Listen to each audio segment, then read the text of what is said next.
Vou trazer agora informações direto de Brasília com a Sávia Barreto. Vamos falar a respeito da devolução de um projeto que foi apresentado pelo governo depois de uma reação do setor produtivo bastante negativa. O presidente do Senado, Rodrigo Pacheco, devolveu a medida provisória e isso gerou uma repercussão gigantesca, porque além dos fatos, começou-se a fazer leituras a partir dos fatos. Sávia, ótima tarde para você. Repercussão grande, né, dessa história da devolução da medida provisória. A gente começa, Joelson, até pelo nome, né? É chamada de medida provisória MP da compensação ou MP do fim do mundo. Depende de para quem você pergunta qual é o nome da medida provisória, mas o fato é, o presidente do Senado, Rodrigo Pacheco, devolveu. O líder do governo no Senado, Jacques Wagner, elogiou a medida, disse que o presidente Lula estava de acordo, o que mostra que o ministro da Fazenda, Fernando Haddad, está bastante isolado. Talvez não tenha tido tempo ou não tenha conseguido medir bem a temperatura antes de enviar essa medida provisória, porque a repercussão foi negativa de todos os lados. Rodrigo Pacheco defende que trechos não respeitam a regra da anterioridade, que é um princípio do direito que garante segurança jurídica em determinadas matérias, e por isso teria devolvido a matéria. Vamos ver. Com base nessa observância muito básica, muito óbvia até por parte do Congresso Nacional e com absoluto respeito à prerrogativa do Poder Executivo, de Sua Excelência o Presidente da República na edição de medidas provisórias, o que se observa em relação a essa medida provisória, no que toca à parte das compensações de PIS e COFINS, de ressarcimento, de regras relativas a isso, é o descumprimento dessa regra do artigo 195, parágrafo 6º da Constituição Federal, o que impõe a esta presidência do Congresso Nacional impugnar esta matéria com a devolução desses dispositivos à presidência da República. Essa parte da medida provisória não é absolutamente afetada por nenhum vício de inconstitucionalidade que imponha a sua devolução, que são essas regras de conformidade para se exigir a aplicação e uso de benefícios fiscais. Sabe, num cenário desse, até as palmas comunicam, né? As palmas do plenário. A devolução da medida provisória, eu estava aqui conversando inclusive com o Elivaldo Barbosa, não é que ela não tramitou. Ela foi devolvida antes de qualquer tramitação nas comissões, né? Olha, é uma medida totalmente atípica, né? Não é algo normal você sequer receber e deixar a medida tramitar, são 90 dias, a gente sabe que o plenário tem que decidir sobre as medidas provisórias do governo, elas começam a valer imediatamente. O presidente assinou, medida provisória está valendo, mas depois o Congresso tem que referendar. Então ela nem começou a tramitar, o que mostra realmente uma dificuldade, acredito, de articulação. É até chover no molhado falar de dificuldade de articulação do governo Lula, mas pá também pelo ministro da Fazenda, Fernando Haddad, que no final do ano já tinha mandado aquela MP das desonerações, teve que recuar e agora, de certa forma, é um recuo. Não é um recuo dele diretamente, ele inclusive disse que não tem plano B, que o Senado converse com os técnicos da Receita Federal, do Ministério da Fazenda para encontrar uma solução.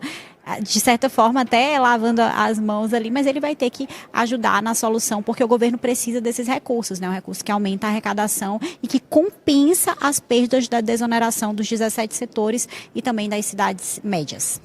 A Sávia conversou com o deputado Merlong Solano, do Partido dos Trabalhadores, que comentou sobre essa devolução da MP por Pacheco e afirma que o presidente do Senado exorbitou das suas funções. Vamos ver.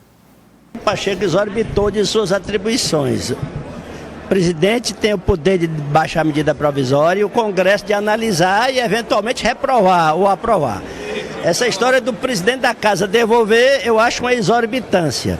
Em segundo lugar, fica a questão: como é que vai ficar a compensação dos privilégios que o Congresso Nacional impôs ao governo para conceder para 17 setores da economia ao custo de 26 bilhões de reais por ano? A legislação brasileira obriga o governo a encontrar uma compensação. O governo manda uma fonte de compensação, reduzindo as margens de manobra dos grandes empresários na hora de fazer as compensações, para diminuir, né? E aí o Congresso devolve a medida provisória. E aí agora, quem é que vai pagar essa conta? Se os empresários não querem pagar, sobram os trabalhadores e o sistema financeiro. E as políticas essenciais. Então nós estamos diante de um impasse. É preciso que haja mais responsabilidade por parte do Congresso na hora de votar privilégios e a coragem na hora de votar os cortes correspondentes à manutenção dos privilégios.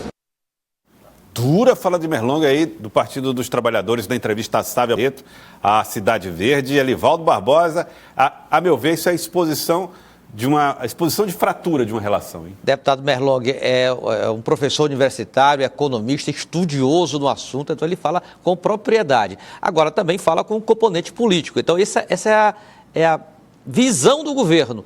Quem tem que pagar a conta? Alguém tem que pagar. Se vai tirar ali 29 bilhões ou 26 bilhões, a compensação que chega a 29 bilhões, e essa conta vai ficar aberta, a Sávia falou agora há pouco, teria que ter uma compensação, porque senão o governo vai perder receita. Bom, essa é a visão do governo. Desconta de quem? Do setor produtivo, do setor empresarial. É uma questão política, até com um pouquinho de ideologia, pelo perfil político e ideológico do governo do presidente Lula. Agora, na visão, por exemplo, do mercado ou do segmento mais liberal, do Congresso, que é majoritariamente centro-conservador, corta de onde? Quem vai pagar a conta? O custeio da máquina administrativa, porque a maior crítica na área econômica do governo é exatamente por ser um governo que gasta além da conta, gasta de forma com pouco planejamento, é um governo gastador. Então, isso aí é que está, inclusive, contribuindo para o Banco Central controlar a taxa de juros, porque o equilíbrio fiscal está afetado nos gastos públicos. Então, na visão de quem é contra, quem foi contra e que não precisava cortar lá no setor produtivo, era para cortar nos gastos públicos, dos ministérios, de programas, enfim, cortar da carne. O governo preferiu cortar, mas do outro lado. E agora, vamos lá, Sávia, eu quero que o governo, assim, independente de PIS, COFINS, o governo tem um problema, a relação com esse Congresso, que já foi exposta em outras matérias, inclusive, não só nessa. Qual é a solução que o governo precisa dar, qual é o encaminhamento, o que ele está pensando, por exemplo, para reforçar até mesmo o Ministério da Fazenda ou da Economia com o Fernando Haddad, para que as matérias possam tramitar sem sofrer esse tipo de constrangimento, né? Que foi o que aconteceu. Eu vejo 3 caminhos, Joelson. Acho que tem o caminho imediato, que é o fortalecimento da popularidade do presidente, porque com um presidente bastante popular, o Congresso termina se curvando a isso. A gente vê que o presidente Lula, de certa forma, não conseguiu aumentar de maneira significativa o capital eleitoral dele depois da eleição. Foi o projeto vencedor nas urnas, sim, mas é preciso aumentar a quantidade de apoiadores, porque foi uma eleição muito acirrada. O clima de polarização, a gente vê que ele não diminuiu após as eleições. Esse é o ponto número 1, aumentar a popularidade. Aí passa por comunicação, passa também por medidas efetivas que a população possa sentir que melhorou na ponta, na economia, por essa via. A outra via é mudança na articulação política. Eu não vejo que o presidente Lula vai fazer isso agora, no meio de uma eleição municipal, mas depois da eleição ele deve fazer, sim, uma reforma mais ampla e deve trocar os articuladores políticos. A gente vê que não tem nomes que façam uma defesa da agenda do governo como ele gostaria.